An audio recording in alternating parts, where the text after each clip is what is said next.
I'm 25 right now. This happened when I was about 15 or 16. One night I was skating on my skateboard. It was about 7 or 8 p.m. It was awfully rainy and muddy, and I had skated in some mud. The mud was all over my shoes, so I decided to clean them off in a puddle. I set my skateboard down and went to a puddle that was on the opposite side of a car, which was weird because no one else was there. I chalked it up to someone just parking there so they could take a smoke out in the woods nearby. As I was washing off my shoes, I heard a sound. The sound of a board being picked up and flipped over. I quickly turned around and saw someone picking up my board and doing something with the wheels. I was freaked out and said, "Hey, what are you doing with my skateboard?" They looked at me and ran off. I was pretty scared, so I grabbed my board and headed home. I decided not to tell my parents as I thought it wasn't a big deal. Maybe just someone trying to take it, like a petty thief. I brushed it off and ate dinner. A few hours later, I got tired and decided to go to bed. A few hours later, I woke up to the sound of glass shattering. I got up quickly and grabbed my baseball bat. I ran out into the living room and saw the same guy who had done something with my skateboard. But I saw something in his coat pocket. It looked sharp. I screamed, "What the hell are you doing in my house?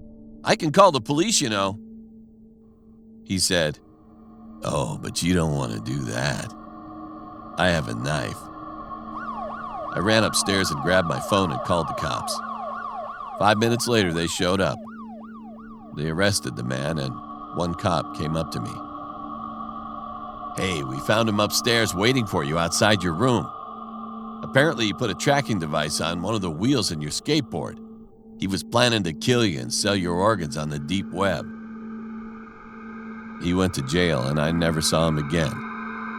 But I still get chills whenever I think of what could have happened to me.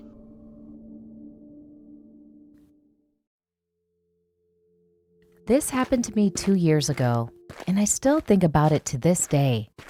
One summer, my family and I decided to visit my favorite cousin and her family because we were bored at home. We were so excited to finally see each other after so long. My uncle thought it would be a good idea to take us to the pool to beat the summer heat. We left the house around 5:30 to the community pool. When we got there, there was barely anyone there but us and 2 or 3 other people. So we put our belongings on the pool chair and jumped into the pool. After a few minutes of talking and playing in the pool with my cousin, something caught my eye. As I glanced over, not far from us, there was a scrawny boy with brown hair. He had on swim trunks and he looked like he was a teenager.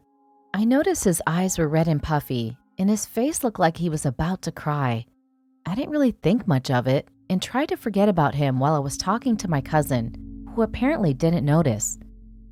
But every time I would glance over at him, I would notice every few minutes he would glance at his watch nervously, which was bulky and black on his skinny wrist.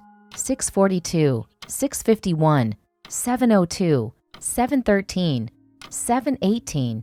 Around 7:30, when the sun was beginning to set, we decided to go home. Before we left, we took one last glance to see if he was still there, and sure enough he was, in the same position with his eyes fixated on the water below. It seemed like he was alone, and he had been there before we had arrived. Then me and my cousin went home and we forgot all about this strange experience.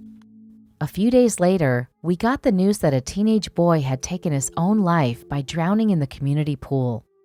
I was extremely shocked because it reminded me of the same boy I saw days ago at the same pool. One of the neighbors told us that the police reports claimed the night before he was on the dark web. He met a strange man who threatened him to complete a mission before sunset, or else he would find him and kill him and his family. The mission was for him to go to the community pool and kill someone there and bring them the dead body of a young girl.